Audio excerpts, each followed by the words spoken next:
Assalamualaikum warahmatullahi wabarakatuh.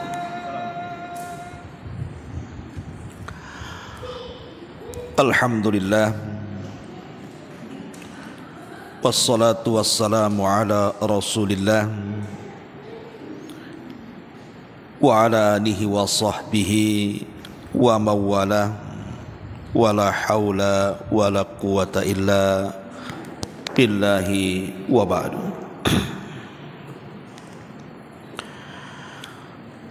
Alhamdulillah, segala puja dan puji hanya milik Allah subhanahu wa ta'ala. Salawat dan juga salam kita hadiahkan kepada Rasul kita Nabi besar Muhammad sallallahu alaihi wa ala alihi wasallam. Ma'asyiral muslimin muslimat yang dimuliakan Allah subhanahu wa ta'ala, tema yang kita akan bahas di pagi hari ini adalah tema yang sederhana dalam bentuk nasihat untuk kita semuanya tentang 20 dosa orang yang meninggalkan sholat.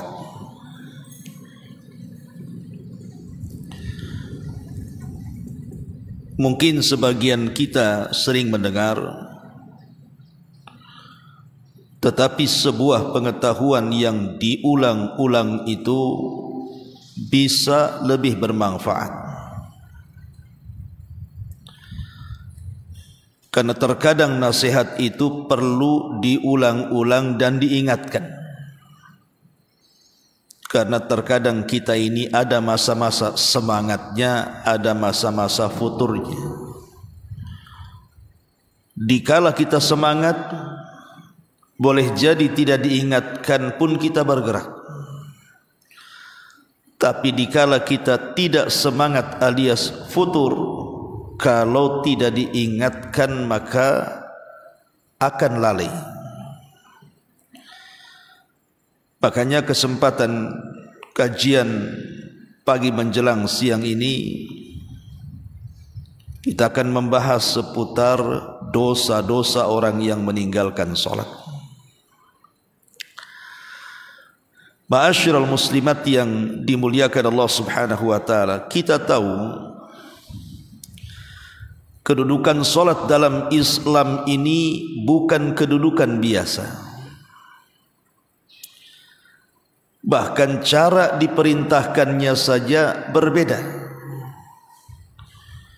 Kalau perintah zakat itu cukup diturunkan ayat. Kalau perintah puasa demikian juga. Allah mencukupkan dengan menurunkan ayat.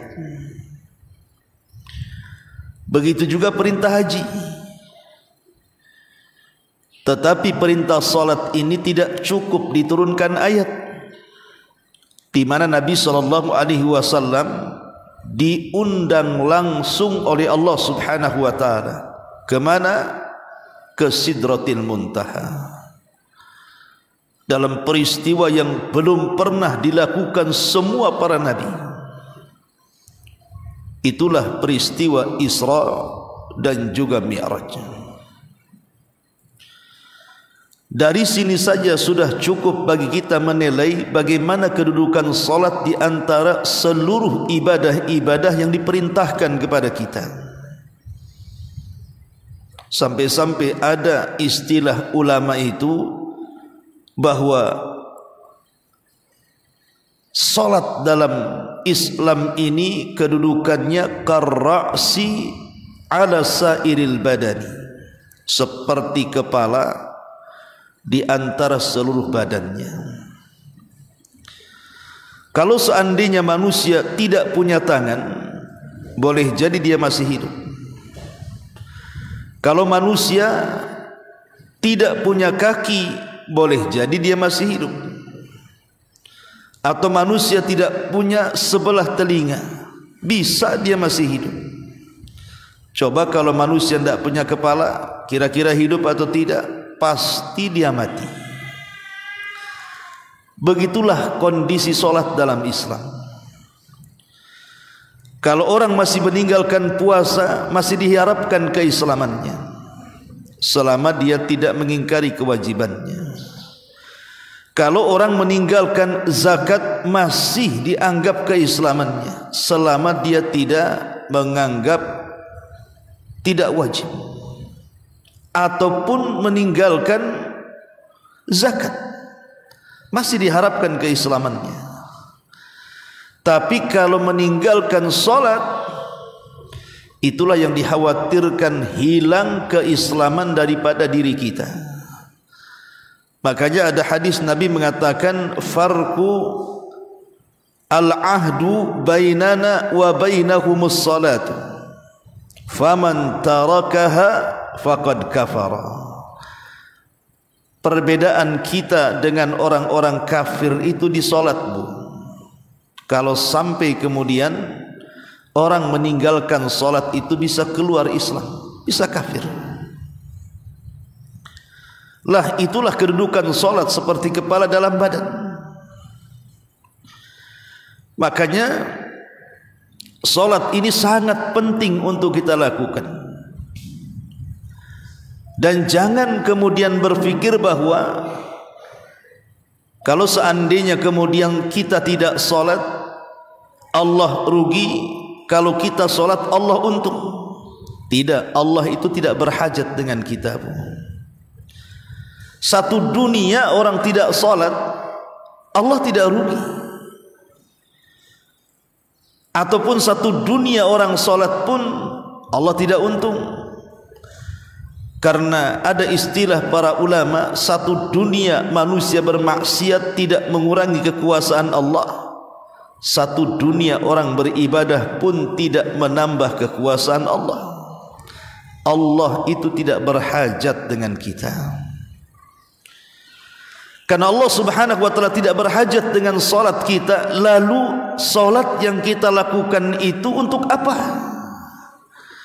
Solat yang kita lakukan itu manfaatnya kembali kepada kita orang yang solat.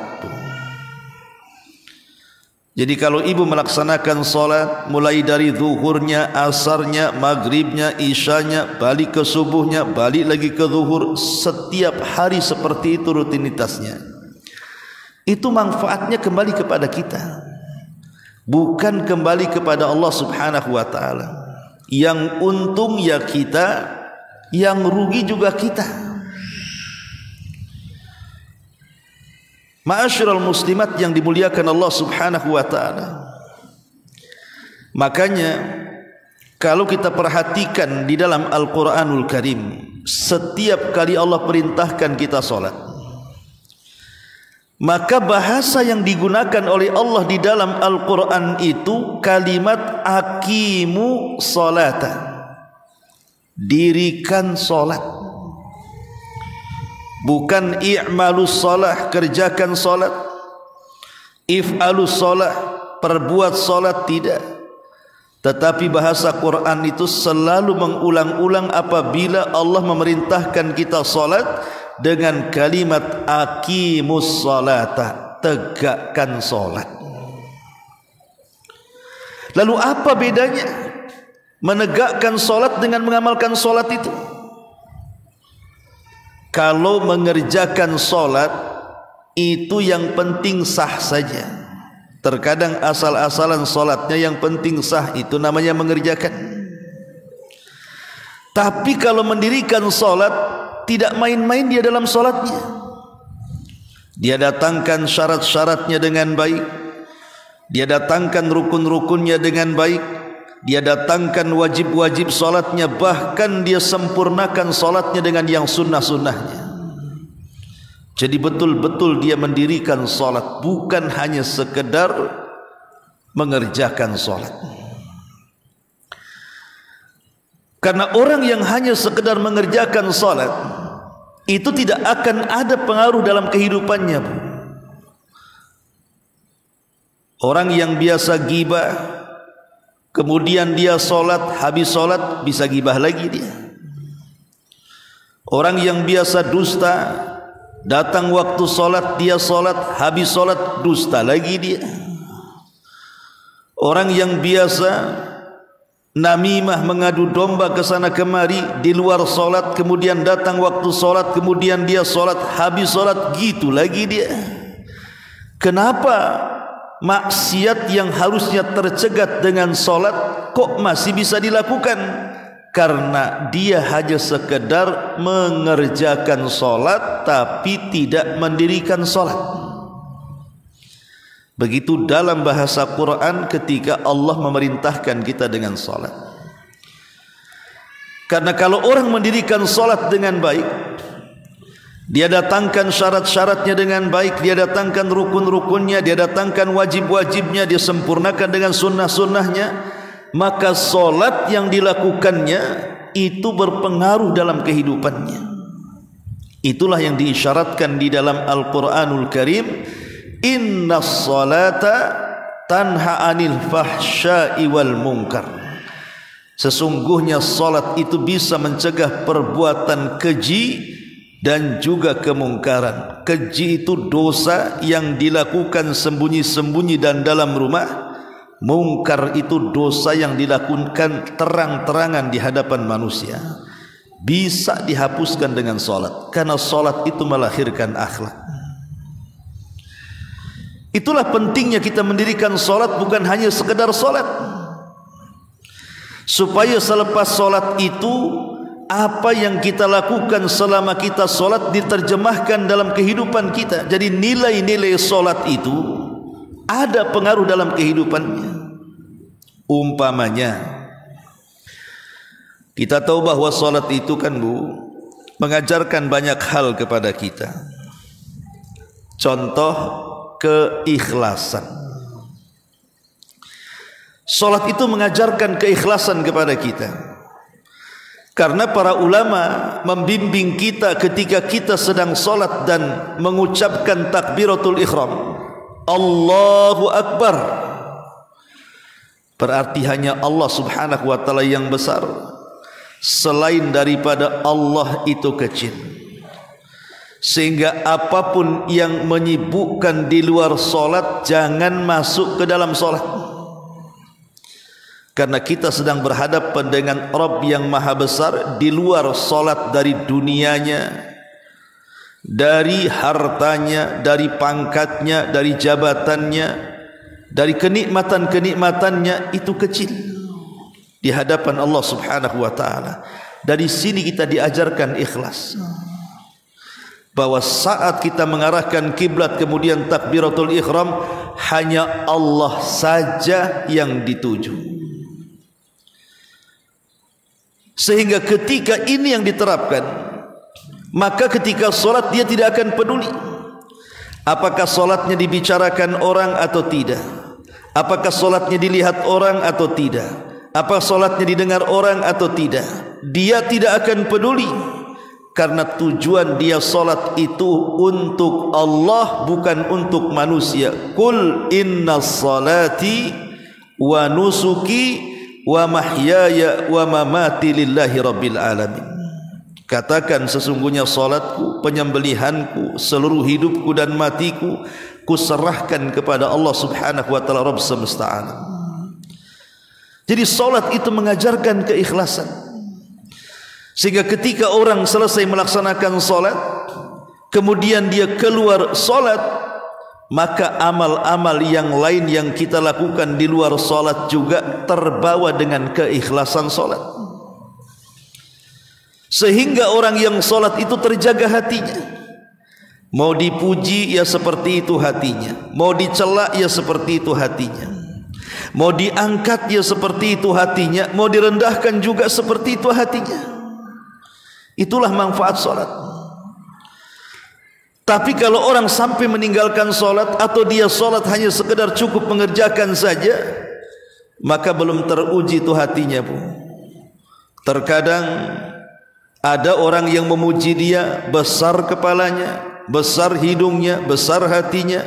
Ketika ada orang yang mencela dia, tiba-tiba menciut hatinya, merasa sedih, merasa bingung, merasa stres, itu belum ikhlas. Boleh jadi karena ketika dia menegakkan salat belum menegakkan yang sesungguhnya. Lahirlah sifat ikhlas. Ini yang pertama. Yang kedua, dari salat ini bisa saja terlahir sifat sabar. Karena salat kalau tidak sabar pasti dia tidak tumanina. Makanya kenapa kata Nabi SAW, berapa banyak orang yang salat itu mereka tidak diangkat amalannya, karena mereka ketika ruku tidak meluruskan rukunya, ketika sujud tidak meluruskan sujudnya. Dengan kata lain, solatnya itu tergesa-gesa, terburu-buru. Dan itu banyak dilakukan oleh masyarakat kita ini. Terkadang kita juga suka melakukannya tanpa sadar, kan Bu? Melakukan solat yang disebut dengan solat kilat khusus, yang dibaca inna a'tayna dengan kulhu saja. Okelah kalau seandainya solat itu dibaca dengan sangat pendek, tidak ada masalah. Yang jadi masalah itu adalah gerakan-gerakan dan bacaan, terkadang sekilat-kilatnya. Belum tumakninah rukunya sudah i'tidal, belum tumakninah i'tidal sudah sujud, belum tumakninah sujud sudah duduk di antara dua sujud. Akhirnya solat pun seperti ayam lapar yang ibu kasih beras. Seperti itu akhirnya solatnya. Tapi kalau seandainya kemudian ibu solat tumaknina, yang dikejar bukan rakaat tapi pahala, maka disinilah kita dilatih kesabaran. Sabar saat berdiri, kalau belum selesai baca jangan ruku.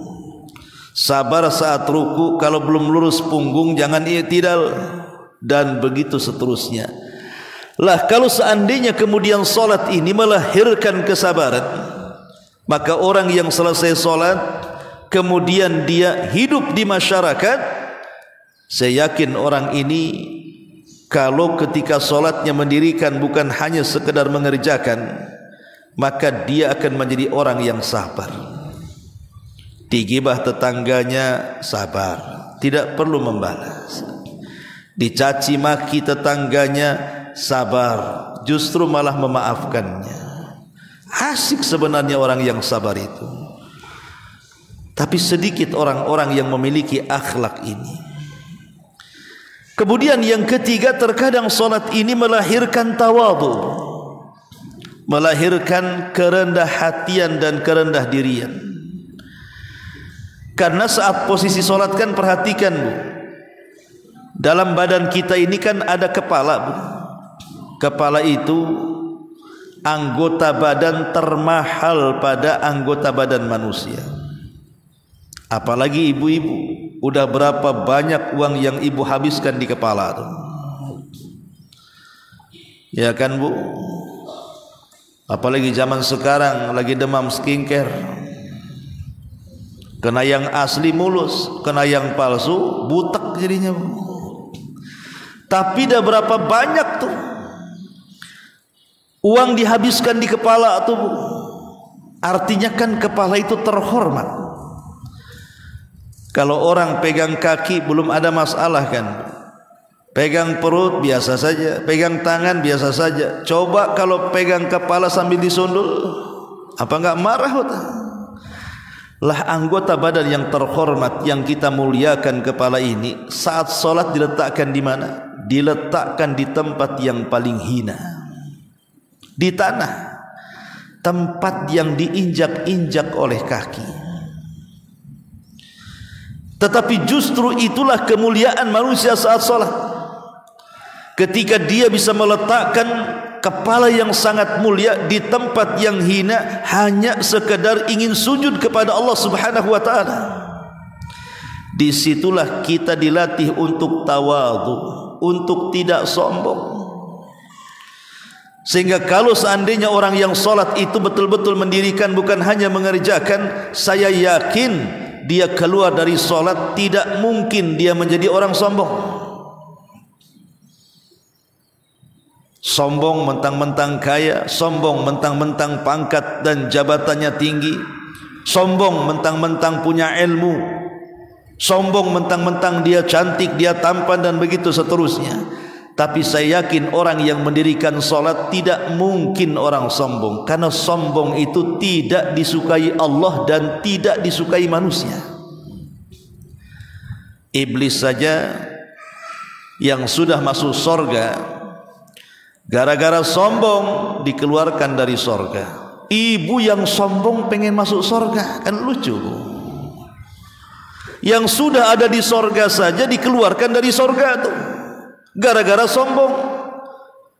Apa kesombongan iblis? Disuruh sujud kepada Adam, tak mau dia. Alasannya bahwa bahan penciptaan dia jauh lebih baik dibandingkan bahan penciptaan Adam. Dia diciptakan dari api, Adam pula dari tanah. Sombong dia, tak mau sujud karena perintah. Akhirnya Allah keluarkan dia dari sorga. Bayangkan, yang di sorga dikeluarkan dari sorga karena sombong. Ibu yang di dunia sombong, pengen masuk sorga. Nah ini kan aneh. Makanya sorga itu tidak ada tempat bagi orang yang sombong. La yadkhulul jannah man kana fi qalbihi mithqala dzarratin min kibrin, kata Rasul. Tidak akan masuk sorga orang yang dalam hatinya itu dipenuhi dengan kesombongan. Jadi solat itu mengajarkan rendah hati, rendah diri. Kalau orang sudah solat dan dia betul-betul menegakkan, insya Allah kalau keluar solat itu pasti dia akan mengamalkan nilai-nilai solat. Salah satunya adalah tidak sombong, rendah diri, rendah hati. Apalagi yang bisa kita ambil pelajaran dalam solat ini? Solat ini selain mengajarkan keikhlasan, kesabaran, ketawaduan gitu ya, maka solat juga mengajarkan kepada kita kedisiplinan. Disiplin, tanggung jawab, itu terlahir dari solat. Ketika datang azan duhur umpamanya, oh berarti azan duhur ini sudah memberitahu kita bahwa kita sudah harus masuk kerja. Kepada makhluk saja Bu, kalau seandainya ibu bekerja kepada saya atau bekerja kepada siapa saja, pasti dalam pekerjaan itu kan ada waktu-waktu resmi Bu, yang harus datang jam sekian, pulang jam sekian, gajinya sekian. Kemudian di sana ada waktu-waktu yang tak resmi. Boleh jadi mungkin bosnya menginginkan ngelembur di luar daripada waktu resmi. Kalau kita di hadapan manusia saja Bu, ibu kerja kepada manusia, ibu betul-betul jaga waktunya ya. Waktu resminya ibu jaga. Kata bos jam 7 datang, datang dia. Sebelum jam 7 dia sudah siap-siap. Kemudian dia bekerja dengan cara baik karena mendirikan pekerjaannya. Selesai bekerja jam 5 selesai, dia keluar. Tiba-tiba kata bos, nanti malam lembur ya. Lembur dia. Kira-kira kalau bos punya anak buah seperti ini senang apa tidak? Senang.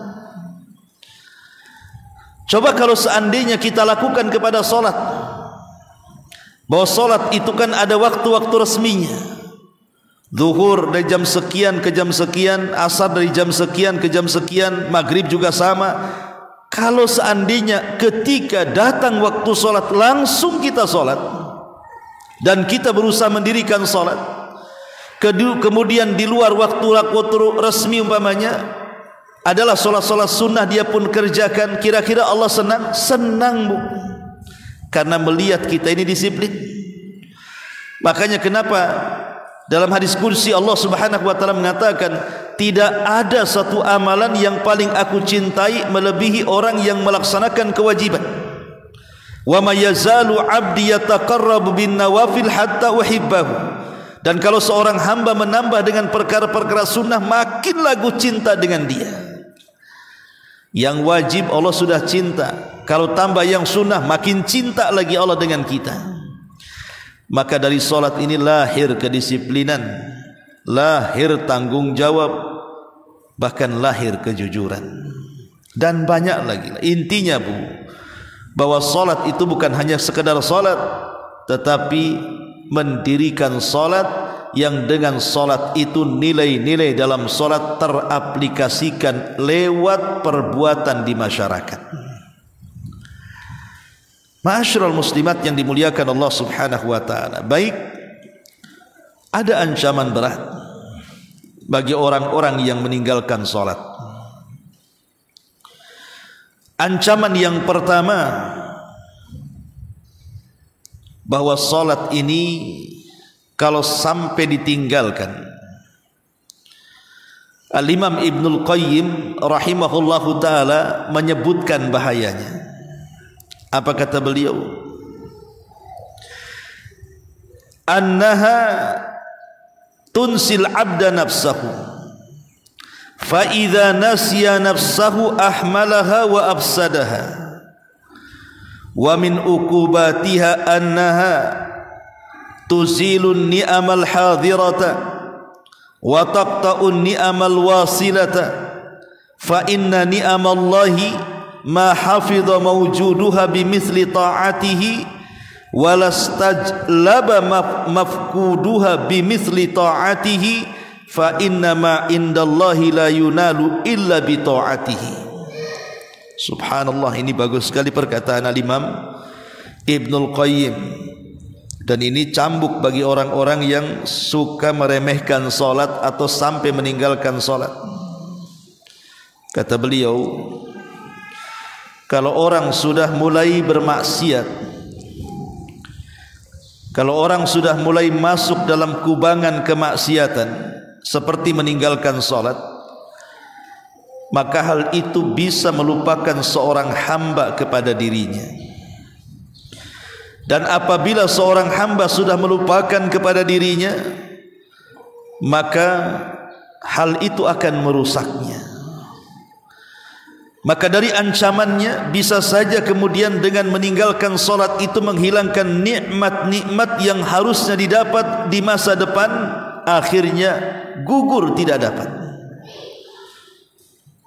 Jadi kata beliau yang pertama, tuzilun ni'amal hadira. Orang yang meninggalkan salat itu bisa menghilangkan kenikmatan-kenikmatan yang akan dia raih di masa depan. Kan rugi ibu. Ibu sudah nabung banyak-banyak. Contoh umpamanya, kalau saya logikakan seperti ini, ibu beli celengan segede gentong. Tiap hari lah ibu isi uang tuh celengan itu. Sampai pada waktunya ibu kira sudah puluhan tahun ibu ngeletakkan uang di celengan itu. Ibu tidak sadar kalau celengan yang ibu beli itu bolong bawahnya bu. Jadi setiap masukkan uang keluar dari lubangnya, setiap masukkan uang keluar dari lubangnya. Perasaan saya sudah nabung mungkin 40-50 tahun, pas dibuka tak ada uangnya. Kenapa? Karena jatuh dari lubang yang ada di bawahnya. Lah begitulah contoh orang yang meninggalkan salat. Dikiranya dia sudah membawa pahala besar dengan amalan sedekahnya, dengan amalan berbuat baiknya kepada orang lain, kepada orang tua, kepada tetangganya. Dikiranya dia sudah mendapatkan pahala dengan puasanya, dikiranya dia sudah dapat pahala dengan hajinya, dengan zakatnya, dengan sedekahnya. Dia tidak sadar kalau seandainya dia meninggalkan salat, maka amalan-amalan di luar solat itu tidak dianggap sama sekali. Ibu sangka sudah banyak pahalanya, rupanya nggak ada pahalanya. Kenapa? Karena dia meninggalkan solat. Itulah solat akhirnya menghilangkan nikmat yang harusnya didapat di masa depan, hilang gara-gara meninggalkan solat. Ini yang pertama. Yang kedua, qat'un ni'amal wasilatan, bisa memutus nikmat yang sedang berjalan. Mungkin selama ini kita diberikan kesehatan, pandangan masih awas, telinga juga dengar masih oke, mulut masih belum gagap, ngomong lancar, kaki belum ada yang sakit, melangkah berkilo-kilo pun tidak ada masalah, tangan masih bisa digerakkan. Itu kan nikmat yang sedang berjalan namanya. Tapi jangan salah, terkadang Allah hentikan tuh nikmat yang sedang berjalan apabila orang itu meninggalkan solat, kata Imam Ibnul Qayyim. Boleh jadi orang yang meninggalkan solat, mulailah pandangannya, nikmatnya dikurangi, nikmat pendengarannya dikurangi, nikmat lisannya dikurangi, nikmat tenaganya dikurangi, nikmat kakinya dikurangi, masuk penyakit satu, dan begitu seterusnya. Atau nikmat di luar badan seperti harta, mulai usahanya bermasalah, mulai hidupnya tidak berkah, dan begitu seterusnya. Ini kata Imam Ibnul Qayyim, wa taqta' ni'amal wasilah. Padahal kata Imam Ibnul Qayyim, fa inna ni'amallah ma hafidha mawjuduha bimithli ta'atihi.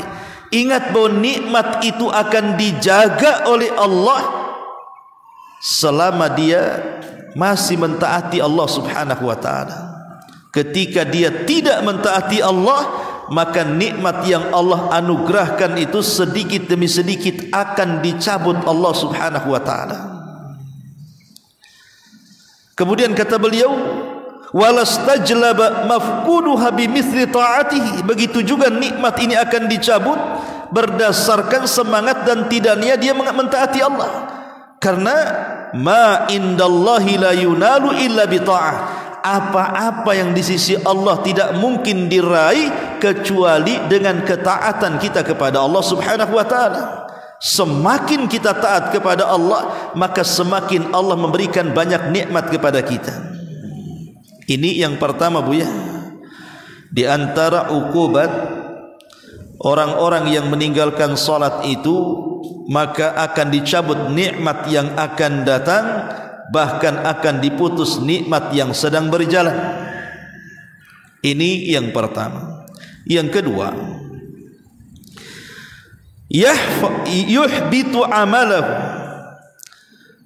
Faqad jaa al-wa'idu syadidu liman yatruk salatal asri muta'ammidan min ghairi udri hatta yakhruja an waqtiha. Yang kedua, bisa saja orang yang meninggalkan salat itu, Bu, menggugurkan amalannya. Dan ini sebuah ancaman berat kata ulama. Contoh orang yang meninggalkan salat asar secara sengaja tanpa uzur, kata Nabi SAW, man taraka salatal asri muta'ammidan hatta yafutahu faqad uhbita amaluhu. Siapa yang meninggalkan salat asar secara sengaja sampai hilang waktunya, maka amalannya akan digugurkan. Rugi kan? Orang yang meninggalkan salat bisa menggugurkan amalannya. Betapa banyak orang-orang yang sudah lelah letih dia melakukan banyak amalan, tiba-tiba amalan itu tidak dianggap di hadapan Allah gara-gara dia meninggalkan salat. Lihat hadis tentang amalan yang pertama kali dihisab di hadapan Allah. Apa kata Rasul? Fa in saluhat salatuhu saluha sairu amalihi, fa in fasadat salatuhu fasada sairu amalihi. Kalau baik solatnya maka dianggap baik semua amalnya, tapi kalau buruk solatnya maka dianggap buruk semua amalannya. Makanya kadang-kadang saya heran, Bu, ada orang yang tidak perhatian dengan solat tapi memperhatikan ibadah di luar daripada solat. Contoh umpamanya kalau datang bulan Ramadan, ada orang yang puasa, Bu, mati-matian dia lapar. Dia tahan tuh perutnya walaupun terlilit dengan rasa lapar karena tidak boleh makan. Dia tahan tenggorokannya walaupun harus tercekik dengan hausnya karena dia tahan minumannya. Dia tahan syahwatnya loh, dari terbit fajar sampai terbenam matahari. Dia bisa tuh melaksanakan puasa. Rupanya dia tidak sholat, hanya puasa saja. Kan banyak di bulan Ramadan itu yang preman-preman aja puasa, ibu ya. Ibu-ibu yang tidak pernah sholat aja puasa tuh. Loh, kok bisa dia berpuasa padahal ibadah puasa itu lebih berat dibandingkan sholat kan? Kalau sholat itu kan hanya bisa beberapa menit saja sesuai dengan durasi. Durasi pun kita yang atur. Panjang lam yakunil, pendek kasih kulhu, kan kita yang atur, Bu. Ya. Tapi puasa itu kan tidak bisa kita atur volumenya. Sampai duhur saja tidak bisa. Sampai asar saja tidak boleh. Saya sudah lapar harus buka. Oh, tak boleh, karena ada waktu kapan berhenti, kapan dia buka. Tapi bisa dia melaksanakan puasa. Tidak bisa pula dia melaksanakan sholat. Dia tidak sadar bahwa puasa yang ia lakukan dengan menahan laparnya, hausnya, syahwatnya tidak berguna di hadapan Allah kalau dia meninggalkan sholat. Lah ini yang tidak dipahami di masyarakat. Dikiranya amalan-amalan yang lain itu bisa memasukkan ke surga walaupun tak sholat.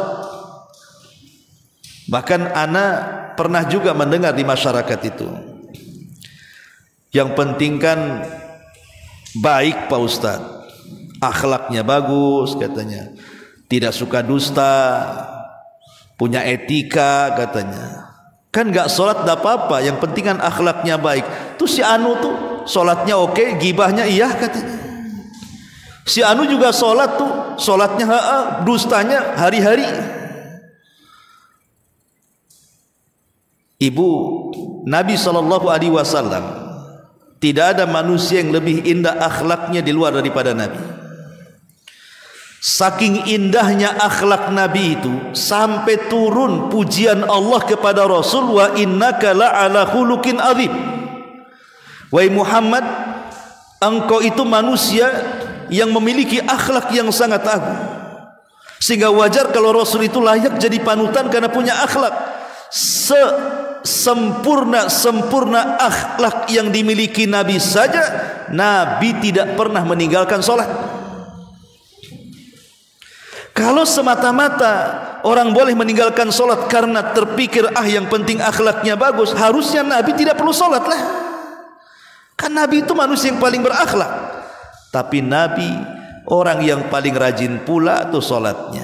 Bukan hanya yang wajibnya, yang sunnah-sunnahnya. Bahkan sholat malam itu seolah-olah wajib bagi Nabi. Saking rajinnya, pecah-pecahlah kaki Nabi, sampai Aisyah kemudian mengatakan, sudahlah, kurangilah sholatmu wahai Rasul, bukankah dosamu sudah diampuni yang telah, yang sedang dan yang akan datang? Tapi Rasul mengatakan, afala akunu abdan syakur, salah enggak saya ini menjadi hamba yang bersyukur? Jadi alasan seperti ini tidak ada guna. Yang penting akhlaknya bagus, yang penting hatinya bagus gitu. Sebenarnya orang yang ngomong seperti ini, dia itu tidak bagus juga hatinya. Orang yang ngomong seperti ini tidak bagus akhlaknya. Sebab kalau dia tidak melaksanakan hak dengan Allah, secara otomatis dia tidak akan mampu melaksanakan hak-hak sesama hamba Allah. Itu memang sudah matematika 1 tambah 1 2 tuh. Sama Allah saja dia membangkang, apalagi sama manusia. Jadi ini yang kedua. Yang ketiga, la yaqbalu du'a'uhu fal asi fal ma'asi min mawani ijabati du'ai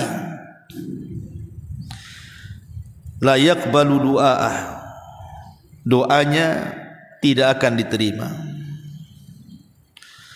Karena maksiat-maksiat itu salah satunya meninggalkan salat, itu salah satu larangan-larangan yang menjadikan doa kita itu tidak akan diijabah. Jadi orang yang meninggalkan salat tidak akan diterima doanya. Dulu di zaman Nabi pernah menceritakan tentang kisah orang yang rambutnya compang-camping, kemudian juga pakaiannya tidak jelas kusut-kusut, penuh dengan debu wajahnya, miskin hidupnya, diangkatnya tangan ke langit sambil memelas meminta dikabulkan doanya. Dia mengatakan, ya Rabbi, ya Rabbi, ya Rabbi, ya Rabbi, ya Allah tolong aku, ya Allah tolong aku. Tapi tidak dikabulkan doanya. Kemudian Rasul memberikan alasannya. Bagaimana mungkin orang itu akan dikabulkan doanya sementara makanan yang ia makan haram, minuman yang ia minum haram, pakaian yang ia pakai dibeli dari hasil haram, dan daging yang tumbuh dalam badan dia juga diisi dari hasil haram. Bagaimana mungkin dikabulkan doanya? Kalau seandainya orang yang melakukan keharaman itu saja menjadikan doa-doa kita ditolak, macam mana dengan orang yang meninggalkan kewajiban? Padahal orang yang meninggalkan kewajiban lebih besar dosanya dibandingkan orang yang terjerumus kepada keharaman. Dengan kata lain, orang yang korupsi lebih rendah dosanya dibandingkan orang yang meninggalkan solat.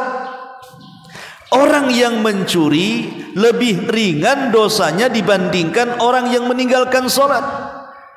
Kalau orang yang mencuri, hasil curinya dia makan, dia belikan pakaian, dia belikan minuman, itu doa-doanya ditolak, maka orang yang meninggalkan yang wajib lebih ditolak lagi. Begitu maksudnya. Maka jangan meninggalkan sholat, nanti doa-doa kita terhalang dengan itu. Ini yang ketiga. Yang keempat, yang keempat, sholat, bahaya sholat ini, yatabarra'ullahu minhu, Allah akan berlepas diri dari orang yang meninggalkan sholat. Bahasa kita tidak diopen lagi, tidak diperhatikan lagi. Ibu saja tidak diperhatikan suami, stres kan Bu?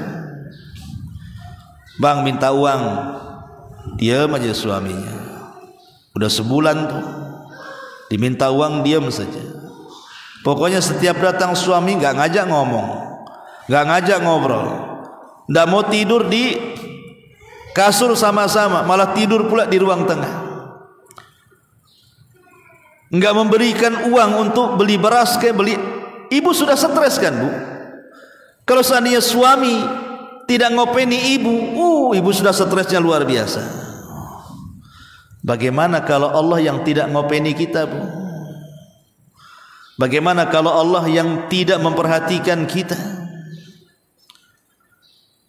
Dalam sebuah hadis dari Abi Darda radhiyallahu an, Rasul mengatakan, Abu Darda mengatakan, ausani khalili, telah mewasiatkan kepadaku, kata Abi Darda, khalili, kekasihku Rasul sallallahu alaihi wasallam, alla tusyrik billahi syai'an, agar jangan kau sekutukan Allah dengan siapapun. Wala tatruk salatan maktubatan muta'ammidan, dan agar engkau jangan meninggalkan salat yang 5 waktu secara sengaja. Faman tarakaha, siapapun yang meninggalkan salat yang wajib itu muta'ammidan secara sengaja, faqad bari'at minhu dhimmah, maka tanggungan Allah akan lepas dari punggungnya. Allah sudah tidak akan memberikan keamanan lagi. Allah sudah tidak akan menjaga dan ngopeni lagi. Dan ini bahaya. Kalau Allah sudah tidak memperhatikan kita, sudah tidak ngopeni kita, sudah tidak memberikan keamanan kepada kita, lalu apa gunanya kita hidup kalau begitu? Maka jangan sampai orang meninggalkan sholat takut Allah berlepas diri dari kita. Ini yang keempat. Yang kelima, isa'atul dzan bihi wa bidini.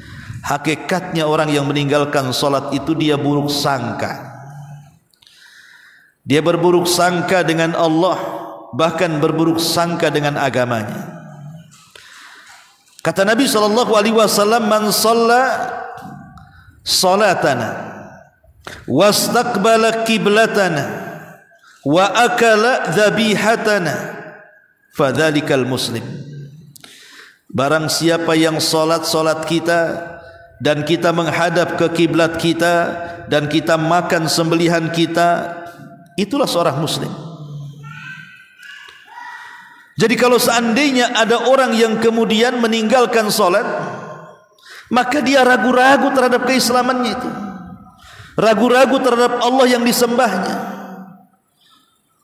Seolah-olah dia tidak punya Tuhan, seolah-olah tidak punya agama jadinya. Berburuk sangka dalam hatinya. Maka jangan sampai meragu-ragukan agama dan Tuhan yang kita sembah. Dengan cara apa? Salat. Orang yang meninggalkan salat itu ragu-ragu apa punya Tuhan atau tidak, apa punya agama atau tidak. Ini kan bahaya nih. Nah, ini yang kelima. Yang keenam, lebih daripada itu, asyakku fi imani, ragu-ragu kepada imannya. Orang yang meninggalkan salat itu ragu-ragu kepada imannya sendiri. Allah Subhanahu wa taala berfirman, innama yu'minu bi ayatina alladzina idza dzukiru biha kharru sujada wa sabbahu bihamdi rabbihim wa hum la yastakbirun. Hanya saja orang-orang yang beriman dengan ayat-ayat kami apabila diingatkan dengan ayat-ayat itu mereka langsung tersungkur sujud. Kemudian mereka bertasbih dengan memuji Rabb mereka dan mereka tidak sombong. Kata Imam Al-Qurtubi rahimahullahu taala, orang-orang yang beriman apabila diingatkan dengan ayat-ayatnya, aqimus shalah contohnya, tegakkan salat kata Allah, kharru sujada, mereka langsung sungkur sujud. Jadi kalau seandainya Allah Subhanahu wa taala panggil kita ini untuk melaksanakan salat, kok kita tidak merasa terpanggil, berarti iman kita ini diragukan. Bukankah di antara ciri-ciri orang yang bertakwa adalah orang yang menegakkan salat kan? Dalam Al-Baqarah di awal-awal, di antara hudan lil muttaqin, bahwa Al-Quran itu petunjuk bagi orang-orang yang bertakwa. Siapa orang yang bertakwa? Lanjut ayatnya adalah alladzina yuqimunas salata, salah satunya orang yang menegakkan salat. Itu ciri orang yang bertakwa. Makanya panggilan di dalam Al-Quran kepada kita saat kita diperintahkan untuk salat itu adalah panggilan iman. Ya ayyuhalladzina amanu idza qumtum ilas salat. Hei orang-orang yang beriman, kalau kalian menegakkan salat. Lihat panggilannya saja, panggilan khusus. Wahai orang-orang yang beriman. Berarti siapa yang terpanggil dengan ini merasa dia orang mukmin, kok tidak terpanggil, ragu-ragu dia dengan imannya itu, karena tidak menjalankan panggilan. Karena orang yang seperti ini hakikatnya orang yang tidak tunduk dengan Allah Subhanahu wa taala. Boleh jadi kita katakan, yang sering saya katakan, itu mukmin budak namanya, Bu. Dipanggil kok tidak mau salat. Kayak gitu kan, Bu. Saya contohkan, kalau seandainya ada jual gorengan lewat di depan ibu, anggaplah jual bakwan. Ibu panggil-panggil, bakwan, bakwan. Gak mau denger dia. Kita katakan apa? Oh, dasar tukang bakwan budak, kan begitu ya. Ini ibu dipanggil sama Allah. Ya ayyuhalladzina amanu, hai orang-orang yang beriman, idza qumtum ila shalah. Kalau kalian menegakkan salat kemudian bla bla bla suruh wudu, kan begitu. Kita dipanggil dengan iman. Kok ibu nak mau ketika datang azan tak mau salat? Dasar budak itu namanya. Itu namanya mukmin budak namanya. Mukmin tuli. Dia ragu-ragu dengan keimanannya. Ini yang nomor 6. Yang nomor 7, nafyu ukhuwatil islamiyyati. Hilang persaudaraan dalam Islam. Karena Allah yang mengatakan fa in tabu wa aqamus salata wa atuz zakata fa ikhwanukum fid din. Kalau mereka masih tobat, masih melaksanakan salat, masih menunaikan zakat, maka itu masih saudara kalian dalam agama. Pemahaman kebalikannya, kalau mereka tidak mau tobat, mereka meninggalkan salat, mereka tidak mau menunaikan zakat, berarti bukan saudara kalian dalam agama. Nah, ini bahaya. Ya, orang yang tidak salat itu hilang ukhuwahnya. Persaudaraan dalam Islamnya hilang. Karena dia bukan orang Islam lagi. Dia sudah kafir. Dia sudah kafir. Herannya Bu di masyarakat kan Bu, KTP-nya Islam, KTP-nya jelas nama si anu agama Islam kan itu. Itu kalau kita kafirkan marah Bu. Oh enggak, saya Muslim kan itu. Kok bisa kamu kafirkan saya? Iya, karena kau tak sholat. Sholat itu menjadikan seseorang tetap di atas Islam. Kalau kamu meninggalkan sholat, kau bisa kafir. Ini yang kadang-kadang di masyarakat belum paham. Dia pikir kalau sudah KTP-nya Islam dari mulai lahir sampai mati masuk surga. Enggak gitu. Terkadang ada perkara-perkara itu yang membatalkan Islam. Salah satunya meninggalkan sholat. Ya. Ini yang ke-7. Yang ke-8, ya'khuduhullahu bitadarruji. Fakullama adnaba zadahullahu min ni'amihi wa ansahu taubah fayudnihi minal adhab qalilan qalilan thumma yusibuhu alaihi sabban fala yanju. Terkadang orang yang meninggalkan salat itu sengaja Allah berikan tadarruj, istidraj. Karena setiap kali orang itu melakukan dosa, Allah akan tambah nikmatnya. Ketika Allah tambah nikmatnya, Allah lupakan dari taubatnya. Tapi dia tidak sadar, dia sedang didekatkan dengan azabnya sedikit demi sedikit, sampai pada waktunya azab itu akan menimpanya dan dia tidak akan selamat. Ini yang ke-8. Allah akan membiarkan dengan cara istidraj. Apa itu istidraj? Setiap orang ini melakukan dosa seperti meninggalkan sholat, justru nikmatnya tambah. Ketika nikmatnya tambah, dilupakan dari tobat. Ketika dilupakan dari tobat, didekatkan dengan azab. Ketika didekatkan dengan azab tanpa sadar, sekonyong-konyong datang azab Allah dan dia tidak selamat. Karena ada bahasa di masyarakat, buat apa aku sholat? Tetangga tak sholat mau usahanya lancar jaya. Buat apa aku sholat? Tetangga sebelah tuh sehat-sehat saja, tak ada pun penyakit. Buat apa aku sholat? Si fulan makin kaya, rumahnya makin mewah, mobilnya makin bagus, tanahnya makin luas umpamanya kan. Itulah kadang-kadang setan ngasih was-was. Ah kalau gitu tak sholatlah kayak dia biar kaya. Mulai setan masuk. Dia tidak sadar bahwa orang yang tidak sholat tapi makin kemudian banyak nikmatnya, itu sedang diuji oleh Allah dengan istidraj itu. Karena istidraj itu artinya Allah memberikan nikmat kepada hambanya di atas kemaksiatan yang disukainya, sampai pada waktunya Allah subhanahu wa ta'ala mengulur-ngulur waktu, akhirnya Allah kirimkan azab dan dia tidak mungkin selamat dari azab itu. Hatta idza farihu bima utu, akhadnahum baghtah, kata Allah. Ketika mereka bahagia dengan kenikmatan di atas kemaksiatan, mereka lupa Allah, tiba-tiba datang bencana kepada mereka. Berapa banyak, Bu, orang-orang yang kemudian tertimpa musibah seperti banjir, tsunami, gempa, menghabiskan segalanya.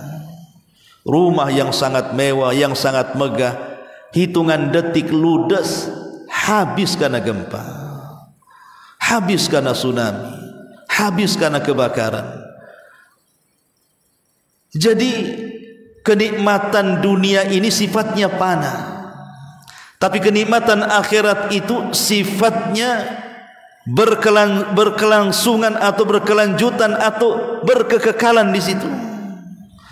Jangan hanya mengejar nikmat sedikit melupakan nikmat yang banyak. Jangan mengejar nikmat yang terputus sementara meninggalkan nikmat yang tak terbatas. Terkadang orang itu terlupakan dengan istidraj ini. Maka orang yang meninggalkan sholat kalau dia diberikan nikmat, hati-hati. Harusnya kita introspeksi, ini seandainya nih, Bu, saya ini maksiat banyak, tapi kok usaha lancar, jangan-jangan begitu, Bu. Ya harusnya. Kok saya maksiat tapi usaha lancar, ada apa ini? Ya. Harusnya orang bertanya, ini enggak. Oh, karena Allah lagi senang sama saya, makanya Allah kasih banyak harta kepada saya. Kemarin seret Allah tidak senang katanya. Bukan. Allah itu ketika memberikan harta bukan tanda Allah senang. Sebagaimana Allah itu ketika mencegat harta bukan berarti Allah benci, tidak. Karena yang namanya harta itu bersyirikat kepada orang yang Allah cintai dan kepada Allah yang benci. Orang kafir saja diberikan harta, apakah Allah senang dengan orang kafir? Tidak, karena itu bukan tandanya.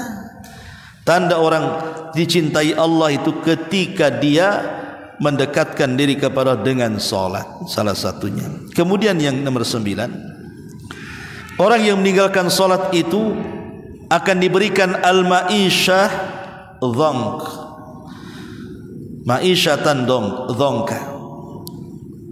Ma'isyah artinya kehidupan yang sempit, bahkan su'ul khatimati, bahkan boleh jadi diakhiri dengan buruk akhir kehidupan dia. Di dalam Al-Quran Allah mengatakan, faman a'rada an dzikri fa inna lahu ma'isyatan dhanka. Barang siapa yang berpaling dari peringatanku, dari berzikir kepadaku, maka Allah akan berikan kehidupan yang sangat sempit. Inilah faedah yang sesungguhnya. Kenapa, Bu, saya, ibu atau siapapun diperintahkan untuk sholat? Faedah yang paling besar apa sholat itu sih?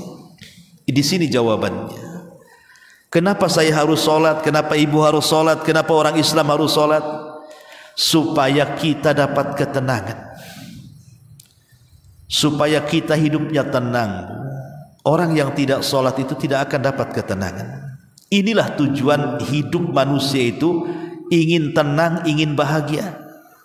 Lah sholat ini adalah faktor terbesar orang itu bisa tenang dan bisa bahagia. Terkadang di masyarakat ini ada orang-orang yang dipermainkan perasaannya, kan, Bu. Enggak diapa-apain, tapi perasaannya dipermainkan oleh perasaan sendiri, akhirnya stres. Contoh, kok tetangga bisa beli mobil ya, demam dia. Padahal enggak diapa-apain itu sama tetangganya, tiba-tiba dia demam. Kok bisa ya? Lain kalau dipukul sama tetangganya, kan, Bu. Tetangga ini hanya beli mobil, nggak ngapa-ngapain dia. Kok bisa dia demam? Itulah kadang-kadang hati kita ini dipermainkan perasaan kita oleh kita sendiri. Kok bisa ya tetangga beli, demam dia. Akhirnya apa? Makin tinggi itu demam. Besoknya beli lagi yang bagus, opnam, masuk rumah sakit. Besoknya dengar dia beli rumah di Sukajadi, mati dia akhirnya, kan. Bukan itu, kan dipermainkan perasaan namanya, Bu. Ya. Coba perhatikan, kalau seandainya saya buat logika seperti ini, kan, Bu.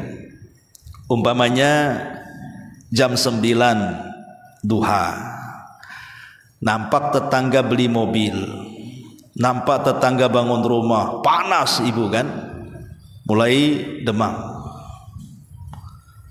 Datang waktu duhur bu, ibu langsung sholat, ambil wudhu. Yang tadinya demam bu, karena terkena air wudhu, itu mulai tensinya turun tuh. Dengan mengambil air wudhu tadi, yang tadinya demam tadi tuh bu, dingin dengan air wudhu. Selepas air wudhu, karena kita tahu bahwa hasud itu kan dari setan tuh. Setan itu tercipta dari api. Api itu bisa dipadamkan dengan air. Ketika dia berwudhu, tensinya turun. Ketika dia sholat, hilang tuh dengkinya tuh. Itulah sholat bisa membawa ketenangan. Ini tujuan orang sholat ini, supaya hidup di masyarakat tidak mudah dengki, tidak mudah hasad, tidak mudah hasud, tidak mudah iri, dan begitu seterusnya. Tenang hidupnya. Karena biasanya orang-orang yang mereka meninggalkan sholat itu yang paling banyak hasadnya, itu yang paling banyak dengkinya. Oh enggak Ustaz, yang ngaji lebih parah katanya. Kalau sudah ghibah itu paling keras suaranya, paling banyak gengnya. Ya boleh jadi kembali ke pembahasan awal, sholatnya hanya sekedar mengerjakan sholat tapi tidak mendirikan sholat. Kan tadi saya katakan bahasa Quran, aqimus sholah, dirikan sholat, bukan i'malu sholah, kerjakan sholat. Karena mengerjakan itu bisa asal-asalan, tapi mendirikan sholat itu sungguhan, melahirkan nilai-nilai sholat di luar daripada sholat. Ini penting ya. Kalau orang meninggalkan sholat, sempit tuh hatinya. Kemudian yang nomor 10, al-khasaratu wan nadam. Bisa saja orang yang meninggalkan sholat itu mendapatkan kerugian dan penyesalan. Kapan? Boleh jadi di dunia dia tidak menyesal, tapi di akhirat.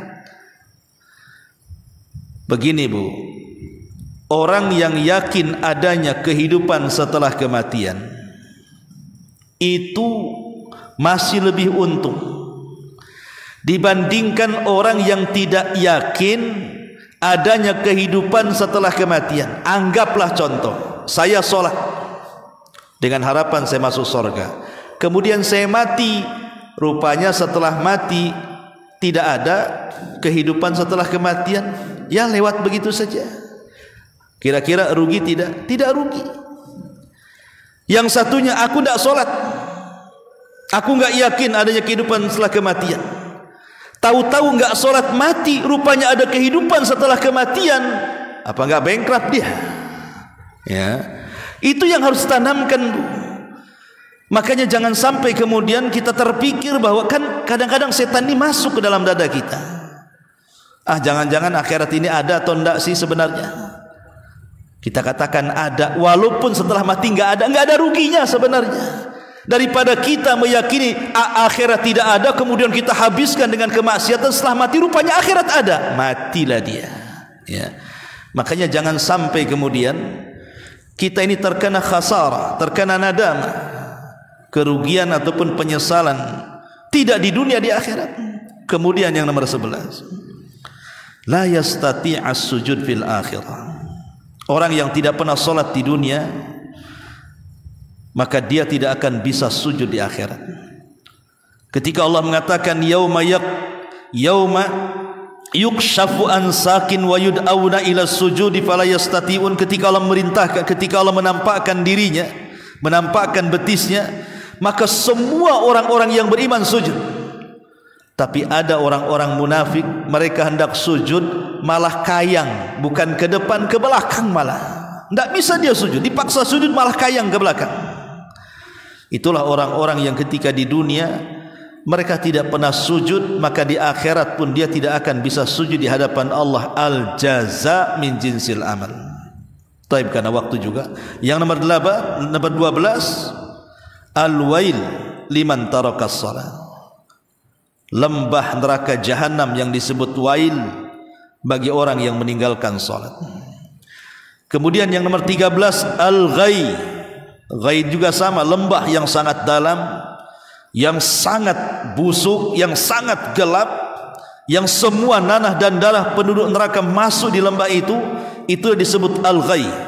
Untuk siapa ghay ini?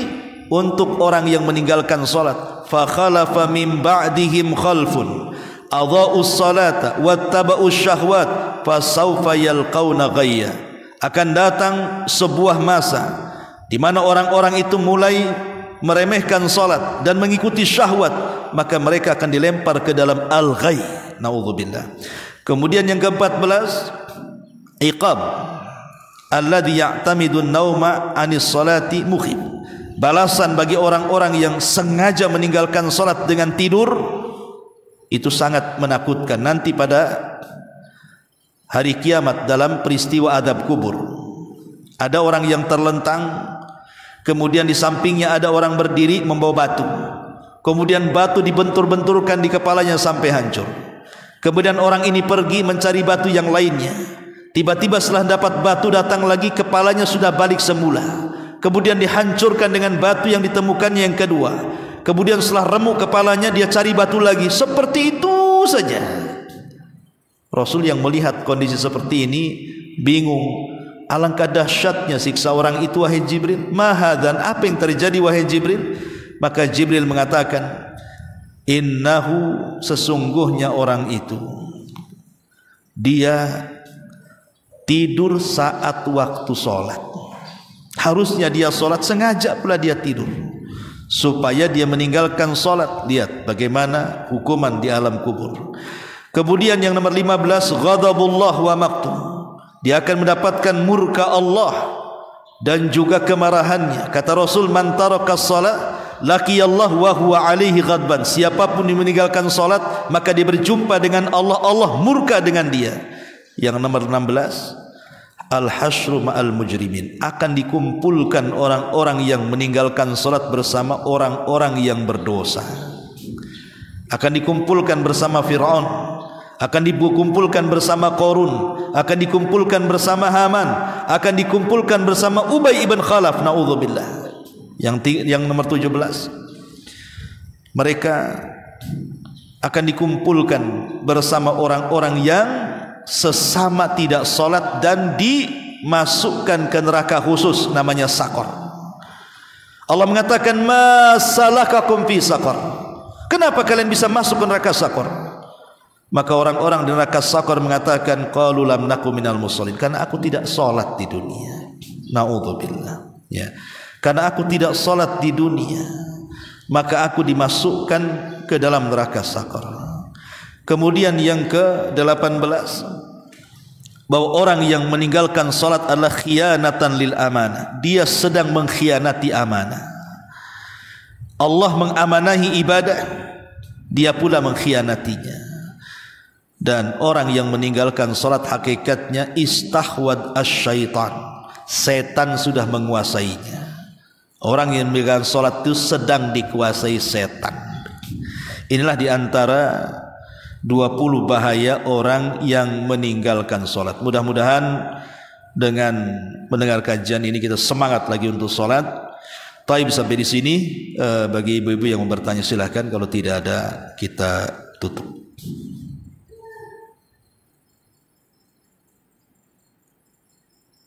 Silahkan Bu, kalau yang mau bertanya. Taib, kalau tidak ada kita tutup dengan doa kafaratul majlis. Subhanakallahumma bihamdika asyhadu an la ilaha illa anta astaghfiruka wa atubu ilaik. Allahu ta'ala alam. Assalamualaikum warahmatullahi wabarakatuh.